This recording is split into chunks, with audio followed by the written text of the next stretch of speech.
FF के last episodes के अंदर हमने देखा कि अब तक स्पाइडरमैन जो है वो बेसिकली जॉनी स्टॉर्म की जगह रिप्लेस करके इस टीम का हिस्सा बन चुका है, जहां पर अब ये फैंटास्टिक फोर नहीं बल्कि फ्यूचर फाउंडेशन के नाम से आगे जा रहे हैं। लेकिन जो सबसे बड़ी बात होती है लास्ट एपिसोड के अंदर वो ये होती है कि किस तरीके से वैलेरिया और नथानियल रिचर्ड्स मिलके डॉक्टर डूम को बैक्स्टर बिल्डिंग के अंदर लेकर आते हैं और इस पूरी की पूरी फ्यूचर फाउंडेशन का मेंबर बना डालते हैं। और वो ऐसा क्यों कर रहे हैं, किस लिए कर रहे हैं, वो अब बहुत जल्द हमें पता चलने वाला है। तो अब आगे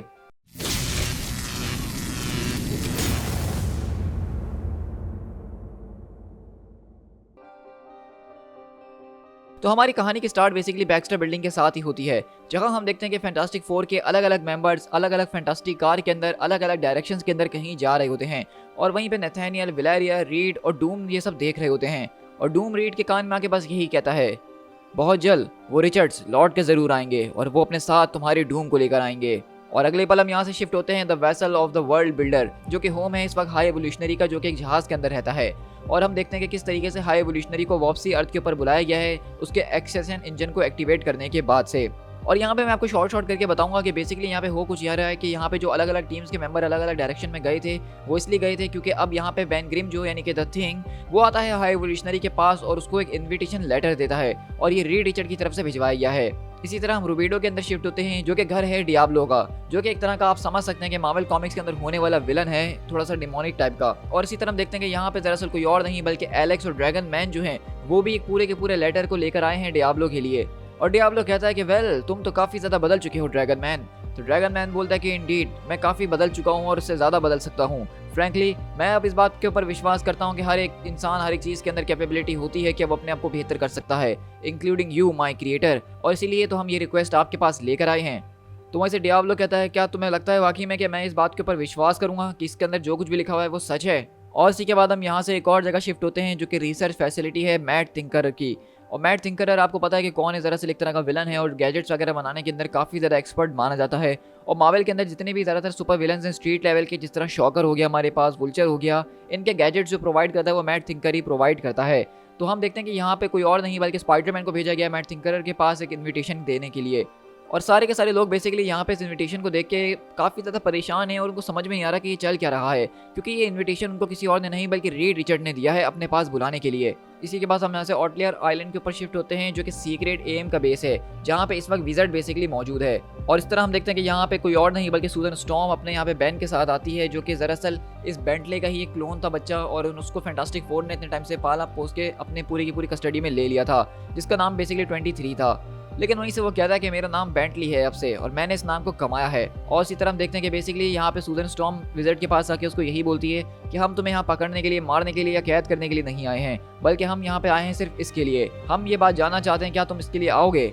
और अगले पल वहाँ पे विज़र्ड इस पूरे के पूरे लेटर को खोल के दिखाता है और हम देखते हैं कि दरअसल इस लेटर के अंदर कुछ और नहीं बल्कि रीड रिचर्ड ने एक इन्विटेशन भेजा है हर एक उस शख्स को जो कि उनकी मदद कर सकता है इस पूरी की पूरी सिचुएशन के अंदर, जहाँ पे ये लिखा होता है कि उनको इन सारे के सारे लोगों का मशवरा चाहिए कि आखिरकार रीड रिचर्ड्स को फाइनली हराया कैसे जा सकता है। और इस पूरे के पूरे इवेंट को कोई और नहीं बल्कि विक्टर वॉन डूम जो है होस्ट कर रहा है, वो भी बैक्स्टर बिल्डिंग के अंदर। और इसी वजह से सारे के सारे लोगों को इन्विटेशन इतना ज़्यादा जो है फेक लग रहा था।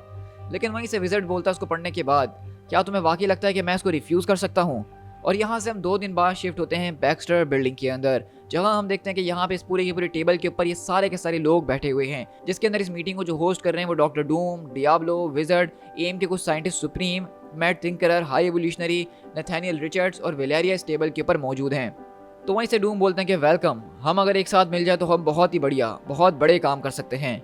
लेकिन वहीं से रीड आते और कहते हैं कि लेकिन इससे पहले इस सब की शुरुआत की जाए, मैं तुम्हें इस पूरे के पूरे पॉइंट को दोबारा से दोहरा के बता देता हूं, जो कि ऑलरेडी शायद विक्टर ने तुम्हें बता ही दिया होगा न्यूमरस टाइम्स। तुम लोगों को सिर्फ यहाँ पे बुलाया गया है क्योंकि मेरी बेटी कहती है कि ये करना ज़रूरी है, और मेरे फादर वो भी इसके लिए वाउच करते हैं और उन्होंने ही डूम को मेरे घर में लाने की इजाज़त दी थी।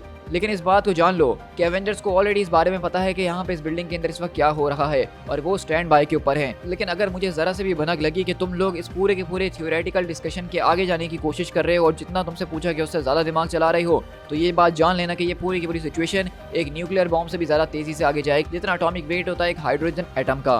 क्या तुम लोगों को मेरी बात समझ में आ रही है कि मैं तुमसे क्या कहना चाह रहा हूँ। तो डियाब्लो बोलता है कि तुम्हारे कहने का मतलब है कि यहाँ पे चाय का इंतजाम नहीं है। तो वहीं से डॉक्टर डूम कहते हैं कि ठीक है, अब एग्जैक्टली हमें यहाँ पे आखिरकार जमा क्यों किया गया है और हमें किस चीज़ को सॉल्व करना है, आखिरकार हमें रीड रिचर्ड्स को हराने की ज़रूरत क्यों है। क्या यंग लेडी तुम इस सारी की सारी बातचीत को अब करना शुरू करोगी। तो वहीं से वेलेरिया कहती है कि dad, first of all I am sorry कि मैंने अभी तक आपको ये बात नहीं बताई, लेकिन इसके पीछे एक बहुत ही बड़ा और गुड रीज़न भी था। लेकिन इस सब की शुरुआत हुई थी तब। ज़रा एक मिनट, ओह नो, ये क्या है आखिरकार? क्योंकि हम देखते हैं कि दरअसल यहाँ पे जब वेलेरिया रिचर्ड इस पूरे के पूरे कांड को बता रही होती है कि उसने डॉक्टर रीड रिचर्ड के पीछे क्या किया है, तो अगले पल वहाँ पे कुछ और नहीं बल्कि उस पूरे के पूरे कमरे के अंदर द वॉचर आ जाता है। और हम सब ये बात जानते हैं, जो कोई भी मार्वल कॉमिक्स को पढ़ते हैं जानते हैं कहीं पे भी, कि जिस भी स्टोरी के अंदर वॉचर सामने आके खड़ा हो जाए, उसका अपीयरेंस हो जाए, मतलब एक बहुत ही बड़ा इवेंट होने वाला है इस पूरी की पूरी यूनिवर्स के अंदर। अब ये इवेंट जो है सिर्फ फैंटास्टिक फोर से रिलेटेड नहीं बल्कि इस यूनिवर्स से रिलेटेड हो चुका है, और इस वजह से वॉचर खुद यहाँ आगे खड़ा हुआ है इस बात को सुनने के लिए। तो ये देख के सब लोग समझ जाते हैं कि ये मामला कुछ ज़्यादा ही सीरियस है। तो मिस्टर फैंटास्टिक ये बोलते हैं, द वॉचर, आखिरकार वेलेरिया तुमने किया क्या है? और वहीं से वेलेरिया वो पूरी की पूरी स्टोरी सुनाती है कि डैड, मैंने आपकी उस पूरी की पूरी मशीन को ढूंढ लिया जिसको आपको कभी बनाना ही नहीं चाहिए था, और उस मशीन का इस्तेमाल करके मैं उसके ज़रिए वहाँ पहुँची जहाँ पे वो काउंसिल मौजूद थी। मैंने आपके जैसे और दूसरे अलग अलग वर्जन्स को देखे। मैंने इस बात का पता लगाया कि किस तरीके से वो डिफरेंट अर्थ से बिलोंग करते हैं, डिफरेंट अर्थ जो कि डिफरेंट यूनिवर्सेस के अंदर है, और उन यूनिवर्सेस को वो खुद कंट्रोल करते हैं। अंटिल उस यूनिवर्स के जो गॉड्स थे वो उनसे गुस्सा हो गए और उनको मारने के लिए चले आए थे। तो इसलिए मैं उस पूरे के पूरे पोर्टल का इस्तेमाल करके वापसी घर के लिए भागी, लेकिन जब मैं उस पोर्टल के जरिए यहाँ पे आई तो वो लोग भी मेरे साथ इस जगह पे आ गए थे।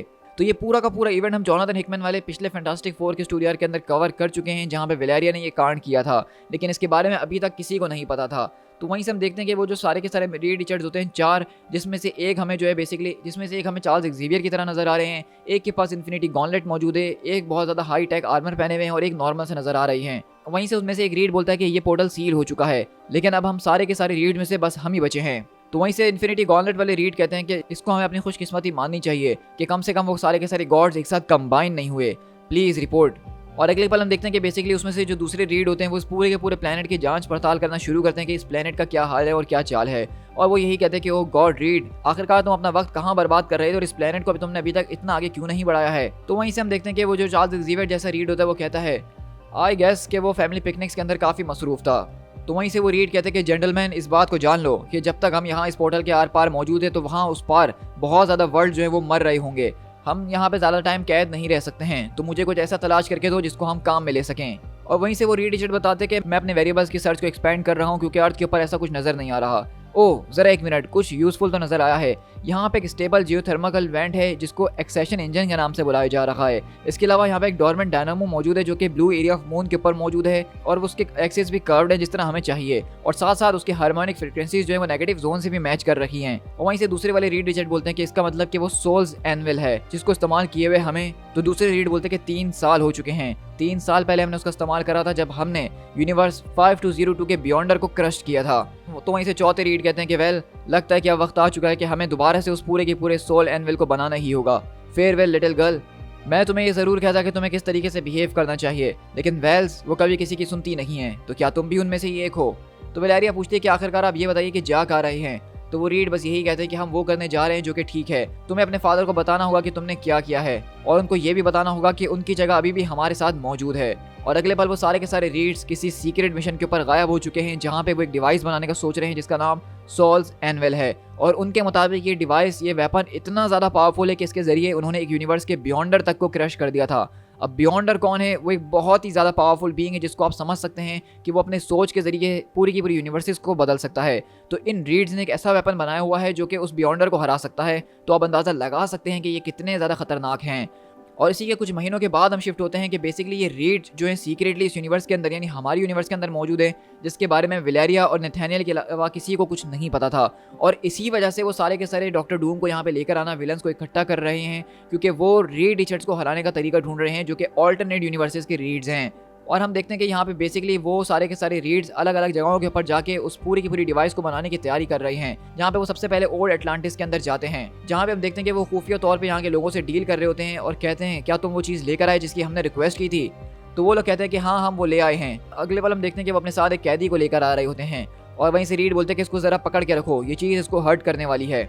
और वहीं से वो लोग कहते हैं कि तुमने कहा था कि तुम किसी की जान नहीं लोगे। तो रीड बोलते हैं कि अगर ये ज़रूरी नहीं होता तो मैं ऐसा कभी भी नहीं करता।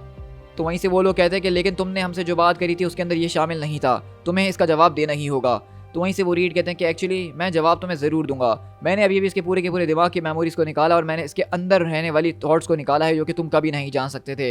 ये उहारी जो हैं वो तुम्हारे ग्रेट हाउस के खिलाफ प्लॉटिंग कर रही हैं, वो इंतज़ार कर रहे हैं कि जब तुम लोग कमज़ोर पड़ो तो वो पूरी की पूरी गद्दी को अपने कंट्रोल में लेना चाहते हैं। वो छोटी छोटी टेरिटरीज़ को ऑलरेडी अपने कंट्रोल में ले चुके हैं जिसके बारे में तुम्हें ऑलरेडी नहीं पता था।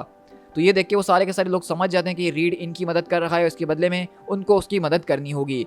इसी के बाद हम अपनी दूसरी सिटी के अंदर शिफ्ट होते हैं जो कि फॉरएवर सिटी है, जो कि हाई एवोल्यूशनरी की बनाई हुई सिटी थी, जहाँ पे वो एवोल्यूशन को बहुत ज़्यादा आगे ले गया था। और वहाँ पे बेसिकली मोल मैन के जो मोलाइट्स थे वो एक्चुअली इवॉल्व होकर बेसिकली बहुत ज़्यादा इंटेलिजेंट बींग्स के अंदर बदल गए थे।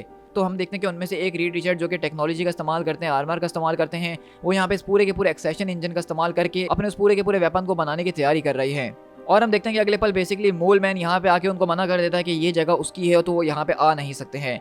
लेकिन हम देखते हैं कि बेसिकली ये वाले रीड अपना दिमाग चलाते हैं और वो समझ जाते हैं कि मोल मैन इस चीज़ से परेशान हो चुका है, यानी फॉरएवर सिटी से, क्योंकि उसके मुताबिक जो कोई भी उसके लोग होते हैं वो फॉरएवर सिटी के अंदर चले जाते हैं और फॉरएवर सिटी उनको ट्रांसफॉर्म करके इंटेलिजेंट बना देती है और वो मोल मैन के खिलाफ चले जाते हैं और उनके पास कभी नहीं आते। इस तरह मोल मैन कमज़ोर होते जा रहा है और अपने लोगों को खोते जा रहा है। और वो यहाँ पे रीड के साथ इसलिए दे रहा है ताकि अब से कोई भी उसका शख्स जब भी फॉरएवर सिटी के अंदर जाए तो वहाँ के लोग उसको एक्सेप्ट ना करते हुए बाहर भगा दें। और उसके बाद हम यहाँ से the blue area of moon के ऊपर शिफ्ट होते हैं जहाँ पे यूनिवर्सल इनह्यूमंस मौजूद हैं, जिसको हम अपनी पिछली स्टोरी के अंदर देख चुके हैं। और हम देखते हैं कि यहाँ पे वो बेसिकली वो रीड जो कि चार्ल्स एक्जेवियर की तरह है, वो यहाँ पे आके अपने इस पूरे के पूरे एक अग्रीमेंट को सामने रखते हैं इन सारे के सारे यूनिवर्सल इनह्यूमंस के सामने। वो कहती है कि तुम बताओ कि तुम्हारा क्या ख्याल है, लेकिन उनके आदमी यही बताते हैं कि हमने इसके दिमाग को बहुत ही जांच पड़ताल करने की कोशिश करी है, जो कि बहुत ज़्यादा हैवीली शील्ड था, लेकिन उनको ये नहीं पता था कि हमारे टेलीपैथ कितने ज़्यादा मजबूत हैं। और मैं आपसे यही कहूँगा माय क्वीन कि वो जो कुछ भी कह रहा है वो झूठ बोल रहा है, उसका मकसद हमारे खिलाफ जाना है। और अगले पल वो सारे के सारे इनह्यूमंस मिलके उस पूरे के पूरे रीड रिचर्ड को पकड़ते हैं और उसमें से डायर रेज जो होती है उनके लोग आके उसके पूरे के पूरे दिमाग को कंट्रोल करते हैं। और वो बताता है कि इसके दिमाग के अंदर एक बहुत ही बड़ा और रियल डेंजर मौजूद है, इसके प्लान्स बहुत ही ज़्यादा टेरेबल हैं और ये हमसे झूठ बोल रहा था। तो वहीं से वो सारे के सारे इनह्यूमन क्वींस कहती हैं अगर ऐसी बात है तो हम सब उस प्लान को देखना चाहेंगे। लेकिन इसी के बाद हम यहाँ से अपनी चौथी सिटी जो कि other side of the zero, जो कि एक कल्ट है पूरा का पूरा नेगेटिव जोन का, जो कि अर्थ के ऊपर काम करता है। और इसी कल्ट की वजह से जॉनी स्टॉर्म की मौत भी हुई है क्योंकि उन्होंने बैक्स्टर बिल्डिंग के अंदर एक पोर्टल को खुलवाया था। तो यहाँ पे जो हमारा चौथा रीड रिचर्ड होता है वो बेसिकली इन्फिनिटी गॉन्टलेट वाला, वो यहाँ पे आके इनके एंटी प्रीस्ट के साथ एक पूरी की पूरी डील कर रहा है कि अगर वो उसका पूरा का पूरा साथ देंगे तो ये रीड रिचर्ड यहाँ पे बेसिकली पोर्टल खोलने में नेगेटिव जोन का इनकी मदद करेगा और एनहाइलस को इस यूनिवर्स के अंदर लेकर आएगा। और ये रीड रिचर्ड बेसिकली यही कहता है कि मैं एक रीड रिचर्ड हूँ लेकिन वो नहीं जिससे तुम फेमिलियर हो, मैं एक दूसरी यूनिवर्स से हूँ और आई सपोज कि तुम इस कॉन्सेप्ट को तो समझते ही हो गया एनहाइलस, और मैं बस अपने घर जाना चाहता हूँ जिसके लिए मुझे नेगेटिव जोन को एक्सेस करने की ज़रूरत पड़ने वाली है। और मैं चाहता हूँ कि जब मैं घर जा रहा हूँ तो तुम मेरे लिए उस पोर्टल को खोल के रखो और मुझे सेफ्टी से वहाँ से जाने दो, और अगर तुम मेरी मदद करते हो तो उसके बदले में मैं तुम्हारी मदद कर सकता हूँ। तो वहीं से एनहाइलस कहता है कि मुझे तुम्हारी बस एक ही मदद चाहिए कि जिस पोर्टल के जरिए तुम यहाँ नेगेटिव जोन के अंदर आओगे उस पोर्टल को खुला ही छोड़ देना। Open for armies, open for destruction, open for inhalation. तो वहीं से वो रीड कहते हैं कि जैसा तुम कहो एनहाइलस, मैं उस पोर्टल को खुला ही छोड़ दूंगा। तो मैं यहाँ पे थोड़ा सा रोक के आपके साथ इस पूरी की पूरी चीज़ को अप्रिशिएट करना चाहूँगा जोनाथन हिकमैन की, कि उन्होंने पिछले 15 से 20 इश्यूज़ पहले ये 4 सिटीज़ को इंट्रोड्यूस करवाया था एक अलग अलग छोटी छोटी स्टोरीज़ के जरिए, जिस वक्त हमें बिल्कुल भी अंदाज़ा नहीं था कि इन सिटीज़ को क्यों इंट्रोड्यूस करवाया जा रहा है, उसका क्या ही मतलब होगा। लेकिन अब जाके हम देखें तो उन्होंने 4 रीड रिचर्ड को लेकर आए हैं अलग अलग यूनिवर्स के, जो कि इन 4 सिटीज़ के लोगों से जाके डील करने की कोशिश कर रहे हैं। मतलब हर एक स्टोरी जोनाथन हिकमैन की जो होती है वो कभी भी ज़ाया नहीं जाती है, एक छोटा सा छोटा पॉइंट वो आगे जाके कहीं ना कहीं कनेक्ट होकर बहुत ही बड़ी स्टोरी बनता है। और इस वजह से जोनाथन हिकमैन मेरे one of the favourite writers है मार्वल कॉमिक्स के अंदर। तो अब हम यहाँ से प्रेजेंट डे के अंदर शिफ्ट होते हैं, यानी कि ये हम सारी की सारी जो कहानी देख रहे थे ये पिछले कई महीनों से चल रही है जब से ये रीड रिचर्ड हमारी यूनिवर्स के अंदर मौजूद हैं। और इसी तरह हम देखते हैं कि वो तीनों के तीनों रीड यहाँ मौजूद होते हैं और वो कहते हैं कि अभी तक हमारे ब्रदर की तरफ से कोई खबर नहीं आई है, यानी कि वो जो चार्ल्स एक्जेवियर वाले रीड थे उनको जैसे कि हम जानते हैं कि यूनिवर्सल इनह्यूमंस जो हैं वो कैद कर चुके हैं उनके प्लान्स को जानते हुए ही। तो वहीं से वो कहते हैं कि हाँ, हमने अभी तक उनसे कुछ नहीं सुना लेकिन प्लान के अंदर कोई चेंज नहीं आना चाहिए, क्या मैंने ठीक कहा? तो वहीं से वो रीड कहते हैं कि हाँ तुम ठीक कह रहे हो, उस डायनेमो को हम एक्टिवेट कर सकते हैं रिमोटली भी, इसके अंदर कोई बहुत बड़ी डील नहीं है, लेकिन वो पूरा का पूरा ट्रिगर कहाँ होने वाला है। तो वहीं से वो दूसरे रीड कहते हैं कि देखो हम बहुत करीब पहुंच चुके हैं, कंस्ट्रक्शन ऑफ हब जो है वो पूरे के पूरे स्केड्यूल के मुताबिक कंप्लीट हो ही जाएगी, लेकिन उसके बाद हमें आगे क्या करना है, हमारा अगला मूव क्या होने वाला है। तो वहीं से वो रीड कहते हैं कि अब हमें इस पूरी की पूरी दुनिया को सेक्रीफाइस करने वाले हैं और भी ज़्यादा अलग अलग दुनियाओं को बचाने के लिए हमें इस दुनिया की कुर्बानी देनी ही होगी ताकि हज़ारों दुनिया हैं वो जी सकें। तो मेरे भाइयों अब हम एक पूरी की पूरी जंग की शुरुआत करने जा रहे हैं। To be continued.